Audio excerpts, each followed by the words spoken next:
दोस्तों, मर्दानी फ्रेंचाइजी में रानी मुखर्जी का जो दमदार कॉप अवतार है, लगातार ह्यूमन ट्रैफिकिंग पर बेस्ड ऐसी इंगेजिंग कहानियों को लेकर आता जा रहा है, जो कि सच में दूसरे लोगों के लिए एक प्रेरणा ही बन रहा है। शिवानी शिवाजी रॉय के रोल में रानी की जो परफॉर्मेंस है, हमेशा बहुत ज़्यादा दमदार दिखी है। और मर्दानी थी का ट्रेलर तो ये बात चीख चीख कर कह रहा था कि रानी इस फ्रेंचाइजी की नई कहानी और ज़्यादा दमदार लेकर आने वाली है।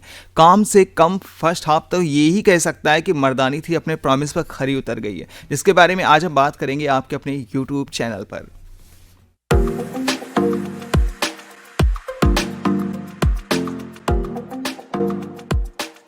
जी हाँ, शिवानी शिवाजी राय के सामने इस बार इस एम्बेसडर की बेटी का किडनैपिंग केस, एम्बेसडर के साथ साथ उसके केयरटेकर की बेटी को भी उठा लिया गया है। इन्वेस्टिगेशन बढ़ती है तो पता चलता है किडनैपर्स एक ट्रैफिकिंग रिंग से जुड़े हैं। ये रिंग अम्मा चलाती हैं। उनकी ट्रैफिकिंग रिंग भिखारी माफिया से जुड़ी है। मर्दानी फ्रेंचाइजी की जो परंपरा है थोड़ा आगे बढ़ती है और नई कहानी में अम्मा को ऐसे विलेन के रोल में उतार देती है जिसकी एंट्री से आपके रोंगटे खड़े हो जाएंगे। अम्मा भयानक, निर्मम, घिनौनी और सनकी महिला जो हाल फिलहाल बड़े पर्दे पर नजर आ रहे हैं सबसे खतरनाक विलेंस में मुझे एक लग रही है। अम्मा इतनी खतरनाक है, शिवानी के घर में घुस जाती है, किडनैपर्स के दोनों बच्चियों को अलग कर दिया है। एम्बेसडर की बेटी तक तो शिवानी पहुंचने वाली थी, लेकिन इसमें बड़े लोग इन्वॉल्व हैं। सरकारी मशीनरी भी पूरी मदद कर रही होती, लेकिन क्या एम्बेसडर के गरीब केयरटेकर की बेटी को खोजने पे ये मशीनरी अपने रिसोर्स खर्च करती है? केस बच्चियों को खोजने का है। अम्मा तो संयोग से इस मामले में आ फंसी। क्या अम्मा के काले कारनामों का भंडाफोड़ करने और उसे रोकने में मशीनरी आगे आएगी? फर्स्ट हाफ बहुत ज़्यादा दमदार, रानी फुल फॉर्म में, कहानी थोड़ी गंभीर, सुलझते हुए देखने के लिए आप तुरंत इन्वेस्ट हो जाते हैं। अब देखना यह है कि मर्दानी 3 का जो सेकंड हाफ है वो लेकर क्या आने वाला है। फर्स्ट हाफ में मर्दानी 3 ने सॉलिड बिल्डअप बना दिया है। इंटरवल के ठीक पहले आपको पता होता है कि अम्मा फिल्म की अकेली विलेन तो नहीं है। दूसरा विलेन आखिर है कौन, ये फिल्म ही देख कर जाने तो बेहतर होगा।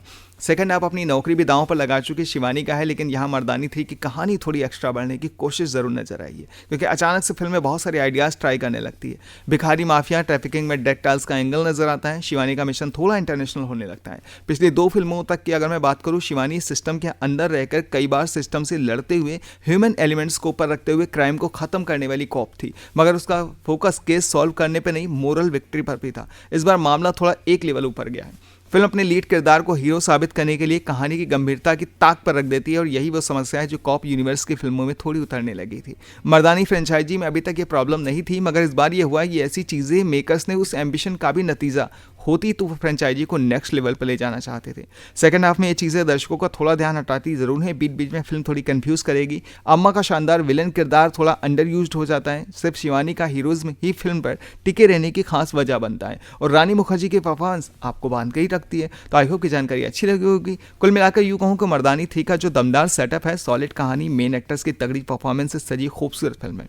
बस सेटअप का ओवर एम्बिशियस ट्रीटमेंट, जरूरत से ज़्यादा फिल्मीपन थोड़ा सा आपका ध्यान जरूर भटका सकता है। फिर भी रानी मुखर्जी के लिए मैं जरूर कहूँगा कि मर्दानी 3 जरूर देखिएगा, और अच्छी लगे तो हमारे कमेंट सेक्शन में जरूर बताइएगा। हमारी जानकारी के लिए अभी के लिए वीडियो को लाइक, शेयर, कमेंट करने के साथ हमारे यूट्यूब चैनल पर नए पधारे हैं तो ऐसी तमाम सारी बॉलीवुड और रियलिटी शोज़ की जानकारियों के लिए हमारे चैनल को सब्सक्राइब करना बिल्कुल न भूलिएगा।